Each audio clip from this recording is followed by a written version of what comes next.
ஓம் சாய்ராம். ஸ்ரீ சாய்பாபா சரித்திலிருந்து அத்தியாயம் 46. பாபாவின் கயா பயணம், ஆடுகளின் கதை.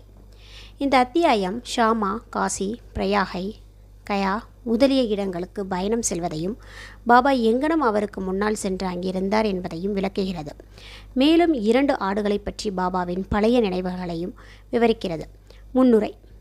ஓ சாய், தங்களது பாதங்களின் தங்களை பற்றிய நினைவுகளும் தங்களது தரிசனமும் புனிதமானவை.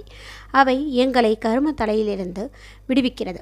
எங்களுக்கு தங்கள் ரூபம் தெரியாமலிருந்தாலும் இப்போது அடியவர்கள் தங்களை நம்பினால் பிரத்யட்சமான அனுபவங்களையும் உடனே தங்களிடமிருந்து பெறுகிறார்கள். கற்புலனுக்கு தென்படாத சுச்சமான நூலால் தாங்கள் அருகிலும் தொலைவில் உள்ள பக்தர்களை தங்கள் பாதக மலங்களுக்கு ஈர்த்து இழுத்து அன்பும் பாசமுள்ள தாயாரை போல அரவணைக்கிறீர்கள்.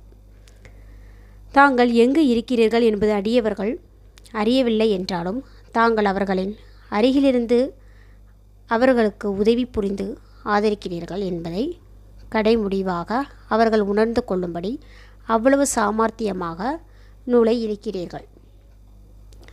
தங்கள் அகங்காரத்தையும் காரணமான புத்திசாலிகள், அறிவாளிகள், கற்றறிந்தோர் இவர்கள் எல்லோரும் சம்சார குழியில் விழுகிறார்கள். ஆனால் மிகவும் ஏழ்மையான சாதாரணமான பக்தர்களை தங்கள் சக்தியினால் காப்பாற்றுகிறீர்கள்.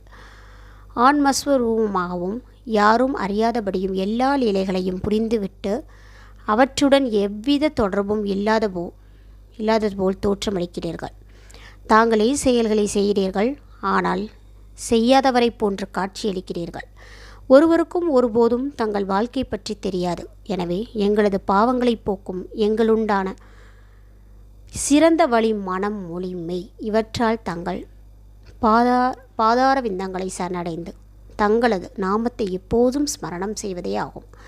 அடியவர்களின் ஆசைகளை தாங்கள் பூர்த்தி செய்கிறீர்கள். பற்றற்றவர்களுக்கு பேரானந்த பெருநிலையை அளிக்கிறீர்கள். தங்கள் இனிமையான பெயரை ஸ்மரணம் செய்வதே அடியவர்களுக்கு மிக மிக எளிதான சாதனமாகும். இச்சாதனைகளால் ராஜச தாமச பண்புகள் மறைந்து சத்துவ குணமும் நேர்மையும் முக்கியத்துவம் அடைகின்றன. விவேகம், பற்றின்மை, ஞானம் முதலியவைகளை தொடர்கின்றன. பின்னர் நாம் நமது ஆன்மாவுடன் குருவிடனும் ஒன்றிவிடுகிறோம். இதுவே குருவிடம் பூர்ண சரணாகதி அடைவது என்பதாகும்.